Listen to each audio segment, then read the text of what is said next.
আসসালামু আলাইকুম প্রিয় প্রবাসীরা, সবার প্রতি শুভেচ্ছা ভালোবাসা।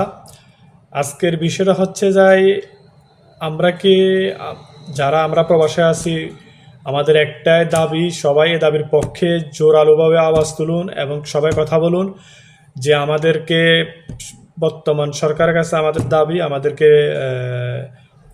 পেনশন অথবা ভাতা নিয়ে আসা। ঠিক আছে? কি জন্যে আমরা আমাদেরকে সরকার যে ইনসেন্টিভ বা প্রণোদনা দিচ্ছে ওটা সরকারের স্বার্থে দিচ্ছে।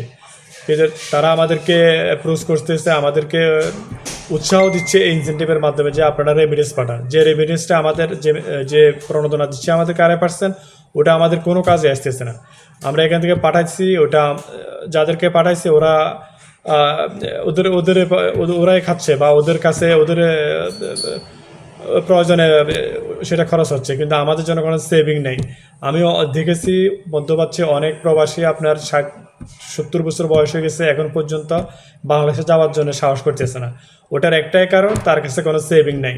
এবং কি আপনারা লক্ষ্য করবেন যে প্রবাস থেকে অনেকে এয়ারপোর্টে যাওয়ার পরে তার ফ্যামিলি তাকে রিসিভ করতেও রাজি নেই।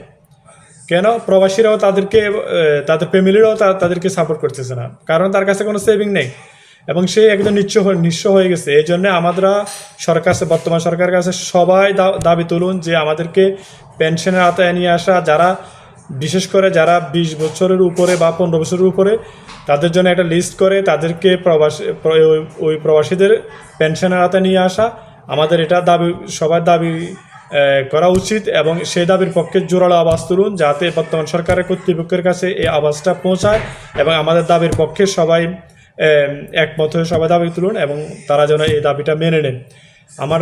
আমরা এই যে এখন যে জিনিসটা আমাদের জন্য করতেছে, বর্তমান সরকার অনেক কিছু করতেছে, এটার জন্য আমরা ধন্যবাদ, তাদেরকে আমরা ধন্যবাদ জানাই। আমাদের দাবিগুলোর পক্ষে, বিশেষ করে যে দাবিটা আমাদের জন্য, আমরা পরবর্তীতে যখন আমরা প্রবাস জীবন শেষ করে দেশে যাব, আমাদের কাজে আসবে, ওই দাবিটার পক্ষে কথা বলুন সবাই, যে আমাদেরকে পেনশনের আওতায় নিয়ে আসা। যারা 20 বছর বা 15 বছরের অধিক সময় ধরে প্রবাসে আছে, তাদের জন্য একটা পেনশন সিস্টেম চালু করা, এই দাবির পক্ষে সবাই আওয়াজ তুলুন।